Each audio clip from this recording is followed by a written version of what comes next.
Hello প্রিয় মানুষগুলো, আশা করি সবাই ভালো আছেন। সবাই কেমন আছেন জানাবেন, কে কোথায় আছেন। আমি আপনাদের মাঝে নিয়ে আসলাম, কালকে রাতে রান্না করেছিলাম এই বিরিয়ানিটা। যারা চট জলদি রান্না করতে চান তাহলে তারা আমার মতো এভাবে সহজভাবে রেসিপিটা করতে পারবেন। আমি খুব সহজভাবে এই রেসিপিটা করেছি। বিরিয়ানি রান্নাটা আমার গরুর মাংস আমার ফ্রিজেই ছিল, বের করে আমি এটা কেটে কুটে ধুয়ে নিয়েছি।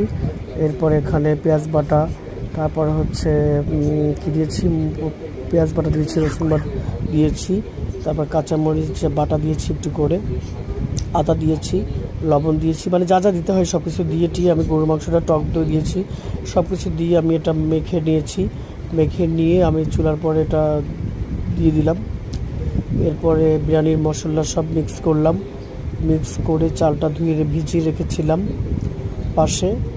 তারপরে আলু ভেজে ফেলেছি, যেখানে বেরেস্তা, আলু ভাজার পরে বেরেস্তা করে ফেলেছি। মাংসটা হচ্ছে চুলার মধ্যে। এইভাবে ফ্রিজে যে মাংসগুলো থাকে না, ওগুলা বেশি সেদ্ধ করা লাগে না, কারণ এটা আপনার সহজে সিদ্ধ হয়ে যায়, একটু আদা বেশি করে দিতে হয়।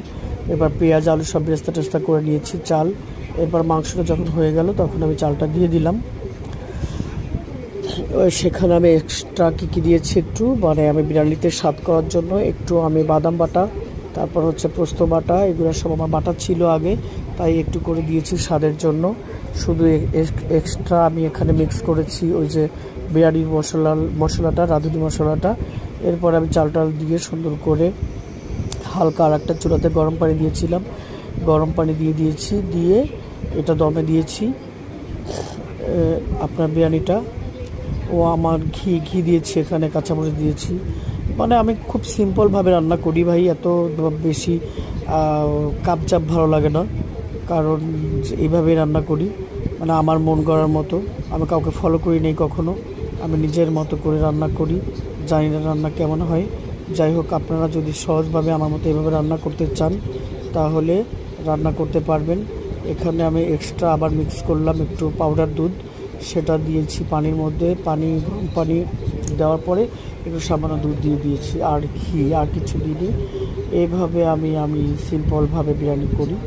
যাই হোক, কারো যদি ভালো লাগে লাইক কমেন্ট শেয়ার করবেন এবং দেখবেন, এবং আপনারা যারা প্রবাসে আছেন এভাবে সহজভাবে রান্না করে খেতে পারবেন।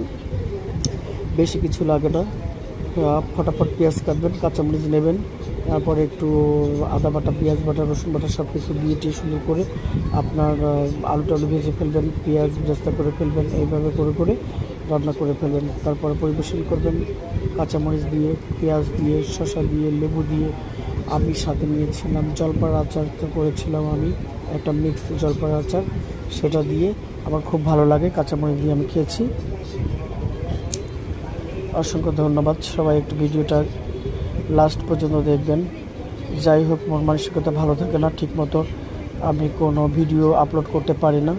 আমি চাই আমার প্রিয় মানুষগুলো আপনারা বুঝবেন আমাকে, কারণ একটা পরিবারে যখন একটা মেয়ে বাস করে সেইখান থেকে মানে ব্লগ করা বলেন, মানে রান্নার ব্লগ করছি আমি, এগুলো করা এবং এগুলো ছাড়া আপলোড দেওয়া, এগুলো অনেক কষ্টদায়ক হয়ে থাকে।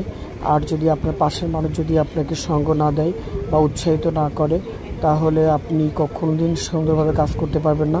সবাইকে আসসালামু আলাইকুম, শুভ